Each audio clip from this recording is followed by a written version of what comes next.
For the first time in this entire property cycle, the Australian housing market just stopped. Not crashed, not corrected, stopped. In May 2026, national home values recorded exactly 0% growth. Flat, for a market that's added over $800 billion to Australia's housing wealth since the pandemic.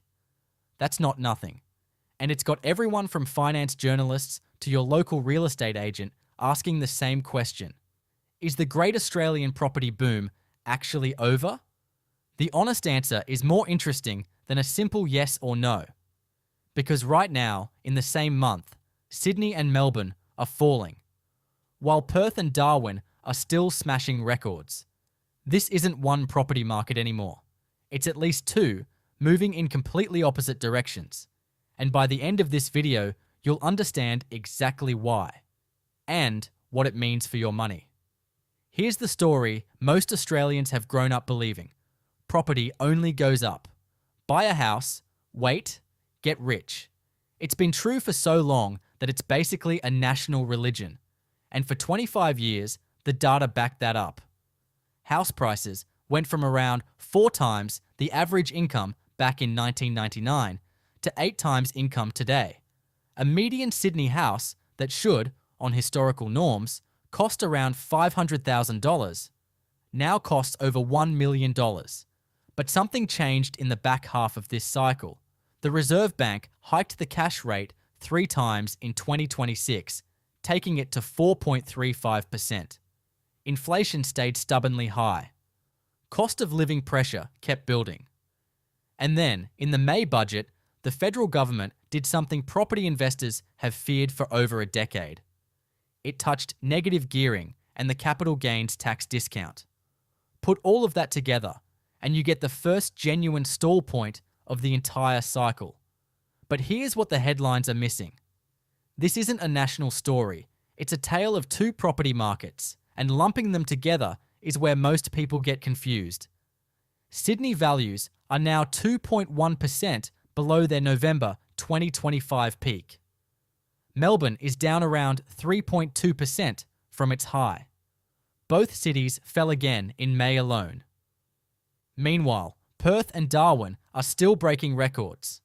Perth is up nearly 26% over the past year. Darwin's up over 20% and sitting at an all-time high. That's a 25 percentage point gap in annual growth between Perth and Melbourne. 2 cities, 2 completely different property markets, same country, same interest rates. So when someone tells you the boom is over, the real question is, which boom in which city? Here's the deeper insight, and it's the one that actually matters for your decisions. This slowdown is being driven almost entirely from the demand side, not from oversupply. Australia still isn't building enough homes, and the numbers prove it. National rental vacancy is sitting at just 1.5%. That's about as tight as it gets. Rents are still climbing 5.9% a year, the fastest pace since 2024. If there were too many houses chasing too few buyers, you'd expect rents to be soft too. They're not. They're surging. What's actually happening is an affordability ceiling. Households have hit their limit. Between higher interest rates and years of price growth outpacing wages, buyers simply can't stretch any further, especially in the expensive capitals.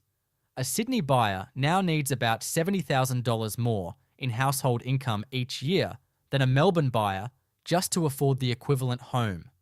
And that's before you factor in the policy shift. From July 2027, negative gearing on established properties bought after budget night will only be able to offset rental income, not your wages. The capital gains tax discount is being replaced with cost-based indexation and a minimum tax on gains. New builds are exempt, which tells you exactly what the government is trying to steer investor money toward. So, this isn't a market running out of buyers who want in. It's a market running out of buyers who can still afford to. Let's put some real scale on this, because the numbers are genuinely enormous. Australian residential real estate is now worth $12.6 trillion combined. Total outstanding mortgage debt against all of that property? $2.6 trillion. That means the national loan to value ratio across the entire housing stock is only around 20%. Australians, as a whole, aren't dangerously over-leveraged on paper, which is one of the biggest reasons neither the banks, the government, nor the Reserve Bank wants to see a genuine crash. Property makes up almost 56% of total household wealth in this country. A serious correction wouldn't just hurt property investors, it would hit the entire economy. That's why every serious forecaster, including Catality's own research team, is calling this an orderly, uneven decline, not a crash. Historically, the worst peak to trough fall across the combined capital cities in the last 40 years has been around 8%. Sales volumes typically drop about 25% from peak to trough during a downturn. Painful for some, but nowhere close to a collapse. So what do you actually do with this information?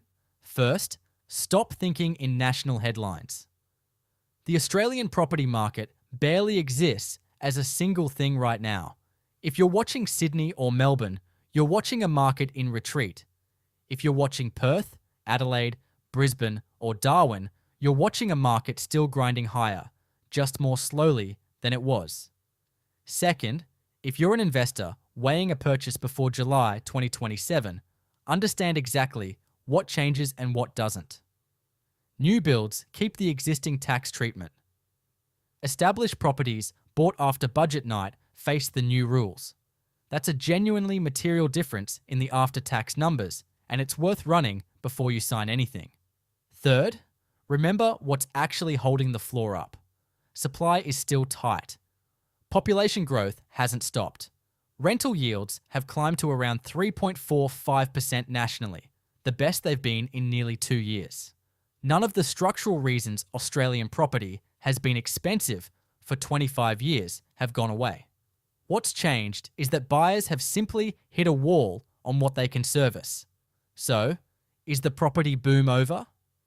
Nationally, it's paused, not finished.